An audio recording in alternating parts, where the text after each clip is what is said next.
अध्यक्ष महाराज असा आहे, जोरगेवार साहेब बोलतो आहे तो अध्यक्ष महाराज. धन्यवाद.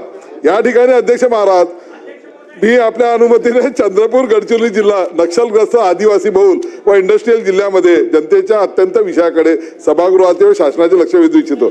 अध्यक्ष महोदय, महाराष्ट्र आणि छत्तीसगडच्या सीमेवर असलेल्या या जिल्ह्यामध्ये अजूनही रेल्वे सुविधांचा अभाव आहे. त्याच्याकरता चंद्रपूरची जनता मोठ्या प्रमाणामध्ये रस्त्यावर येत लॉंग मार्च सुद्धा या ठिकाणी केलेला 3 दिवसाचं धरणे आहे. आमच्या मागण्या आपल्या या सभागृहाच्या माध्यमातून, शासनाच्या माध्यमातून पुढे जाव्या यासाठी मी या ठिकाणी उभा आहे.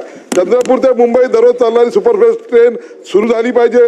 चंद्रपूरचे 15,000 पेक्षा अधिक विद्यार्थी हे पुण्याला शिकायला आहे. त्यामुळे पुण्याकरता सुद्धा आम्हाला एक चंद्रपूर गडचिरोलीच्या विद्यार्थ्यांना शिक्षण घेता यावं, यासाठी एक सुपरफास्ट ट्रेन सुरू करा ही विनंती आहे.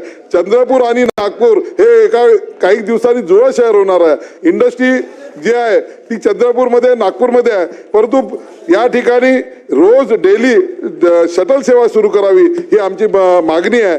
बंगाली बांधव मोठ्या प्रमाणामध्ये चंद्रपूरमध्ये असल्यामुळे श्री महाकाली चंद्रपूर ते महाकाली कोलकाता ही सुद्धा लाईन या ठिकाणी सुरू केली पाहिजे. महत्वाचं असं आहे की दुरांतो एक्सप्रेस आहे जी गोंदियावरून सुरू होते, तिला चंद्रपूरवरून सुरू करावा, जेणेकरून चंद्रपूरच्या पर्यटनाच्या दृष्टिकोनातून रेल्वे सुविधा अत्यंत आवश्यक होणं ही महत्वाची आहे. धन्यवाद अध्यक्ष महाराज.